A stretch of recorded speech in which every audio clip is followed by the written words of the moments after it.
할렐루야, 오늘도 좋은 아침입니다. 오늘 우리가 이 아침에 나눌 묵상의 제목은 영적 권위입니다.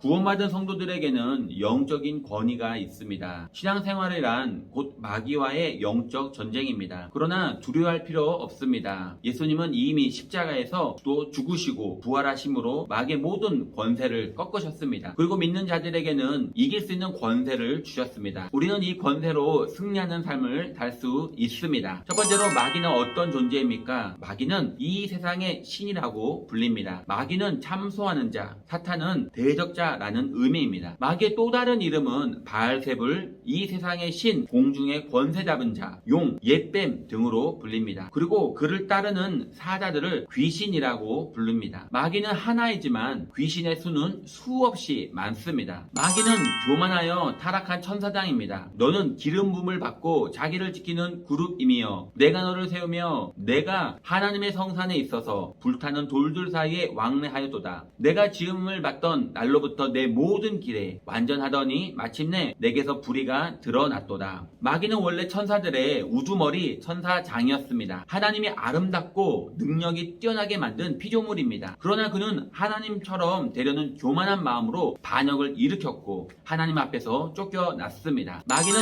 공중 권세 잡은 자입니다. 그때 너희는 그 가운데서 행하여 이 세상 풍조를 따르고 공중의 권세 잡은 자를 따랐으니 곧 지금 불순종의 아들들 가운데 역사하는 영이라. 마귀는 공중으로 쫓겨났습니다. 그래서 공중 권세 잡은 자라고 불립니다. 세상이 악하고 고통이 끊어지지 않는 것도 마귀가 세상을 지배하고 있기 때문입니다. 사람은 자기 마음대로 산다고 하지만 그렇지 않습니다. 깨닫지 못할 뿐이지 마귀의 지배를 받으며 마귀의 종노릇 하며 살고 있는 것입니다. 하나님을 알지 못하는 사람은 누구든지 마귀의 종입니다. 두 번째로 마귀는 어떤 일을 하고 있습니까? 하나님을 대적하고 죄를 짓게 만듭니다. 죄를 짓는 자는 마귀에게 속하나니 마귀는 처음부터 범죄함이라. 마귀는 사람들을 지배하여 죄를 짓게 만듭니다. 아담과 하와도 마귀의 유혹에 죄를 짓고 타락했습니다. 마귀는 지금도 계속 유혹합니다. 그래서 죄를 짓는 것은 너무나 쉽습니다. 아이들은 가르쳐주지 않아도 나쁜 것을 너무나 잘 배웁니다. 하나님을 알지 못하게 하고 복음을 믿지 못하게 합니다. 그 중에 이 세상의 신이 믿지 아니하는 자들의 마음을 혼미하게 하여 그리스도의 영광의 복음의 광채가 비치지 못하게 함이니 그리스도는 하나님의 형상이니라. 마귀는 사람의 마음을 혼미하게 만들어서 하나님을 알지 못하게 합니다. 원숭이가 사람으로 진화된 것을 믿어도 하나님이 세상을 창조하신 것은 믿지 못합니다. 마귀는 사람들을 복음을 들어도 깨닫지 못하게 합니다. 마귀는 성도님이 하나님을 아는 것을 싫어합니다. 하나님의 말씀으로 양육을 받기 싫거나 또 말씀 듣기 위해서 교회에 나오는 것이 싫어하는 마음이 생긴다면 그것은 마귀의 공격임을 알아야 합니다. 사람을 죽이고 멸망시킵니다. 도둑이 오는 것은 도둑질하고 죽이고 멸망시키려는 것뿐이요. 하나님을 아는 지식을 막아 결국 죽이고 멸망시킵니다. 사람을 영원한 지옥으로 끌고 가는 것이 마귀의 궁극적인 목적입니다. 마귀는 그 밖에도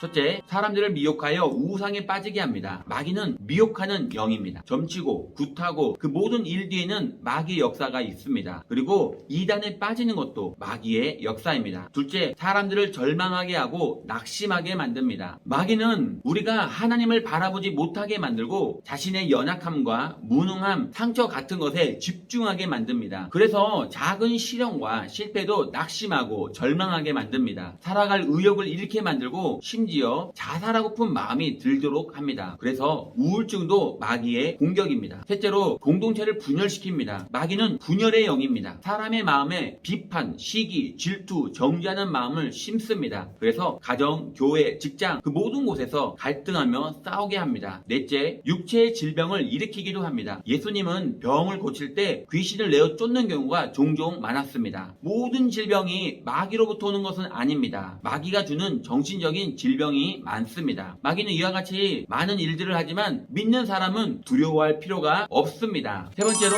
하나님의 자녀에게는 마귀를 이길 영적인 권세가 있습니다. 하나님의 자녀는 마귀의 지배에서 벗어났습니다. 그가 우리를 흑암의 권세에서 건져내사 그의 사랑의 아들의 나라로 옮기셨으니 우리가 믿기 전에는 마귀의 종로도 달며 죄를 짓던 사람들입니다. 영접한 이후 더 이상 우리를 지배할 수도 조종할 수도 없습니다. 하나님의 자녀에게는 마귀를 이길 권세가 주어졌습니다. 믿는 자들에게는 이런 표적이 따르니 곧 그들이 내 이름으로 귀신을 쫓아내며 새 방언을 말하며 하나님의 자녀는 마귀의 집에서 벗어나 마귀를 이길 권세를 가지고 있습니다. 하나님의 자녀는 마귀와 싸워 승리합니다. 네 번째로 마귀와의 영적 전쟁에서 승리하십시오. 어떻게 마귀와의 전쟁에서 승리할 수 있습니까? 싸움의 대상을 바로 알아야 합니다. 우리의 싸움은 혈과 육을 상대하는 것이 아니요 통치자들과 권세들과 이 어둠의 세상 주관자들과 하늘에는 악의 영들을 상대함이라. 마귀는 사람들 사이에 갈등을 일으켜 미워하고 싸우게 만듭니다. 그러므로 갈등을 겪을 때 싸우려고 하지 마십시오. 우리가 싸워야 할 대상은 사람이 아니라 배후의 역사는 마귀입니다. 그리스도의 보혈을 의지함으로 정결함을 유지해야 합니다. 그러므로 너희 죄를 서로 고하며 병을 낫기를 위하여 서로 기도하라. 의인의 강구는 역사하는 힘이 크민이라. 악한 영과 싸워 이기려면 우리의 영이 강건해야 합니다. 죄는 우리를 영적으로 무너뜨리고 병들게 합니다. 예수님의 보혈은 우리의 죄를 씻어줍니다. 그리고 마귀의 권세를 꺾습니다. 정결한 자만이 마귀와의 전쟁에서 승리합니다. 하나님께서 주신 권세로 마귀를 대적해야 합니다. 그런즉 너희는 하나님께 복종할지어다. 마귀를 대적하라. 그리하면 너희를 피하리라. 마귀의 공격이 감지되면 마귀를 대적하십시오. 악한 생각이 떠오르면 다툼이 일어난다면 예수님의 이름으로 선포해야 합니다. 예수님의 이름은 마귀를 이기는 권세가 있습니다. 하나님의 전신갑주를 입어야 합니다. 마귀의 관계를 능히 대적하기 위하여 하나님의 전신갑주를 입으라. 하나님은 영적 전쟁을 위해 전신갑주를 주셨습니다. 진리, 의, 평안의 복음, 구원, 성령의 검, 기도입니다. 우리는 이 무기들로 마귀의 공격을 방어하기도 또 공격할 수도 있습니다. 성령의 인도하심을 따라 반대 정신으로 싸워야 합니다. 악에게 지지 말고 선으로 이기라. 반대 정신으로 싸운다는 것은 선으로 악을 이기는 것을 말합니다. 미움은 용서와 사랑으로 이깁니다. 탐욕은 베풀고 나눠줌으로 이깁니다. 비난과 비판은 허물을 덮어주고 감싸줌으로 이깁니다. 나를 미워하는 사람을 용서하고 사랑해야 합니다. 악은 결코 선을 이길 수 없습니다. 오늘도 영적 전쟁에서 이기고 승리하여 하나님이 주시는 복을 받아 누리는 복된 하루가 되시기를 예수님 이름으로 기도합니다.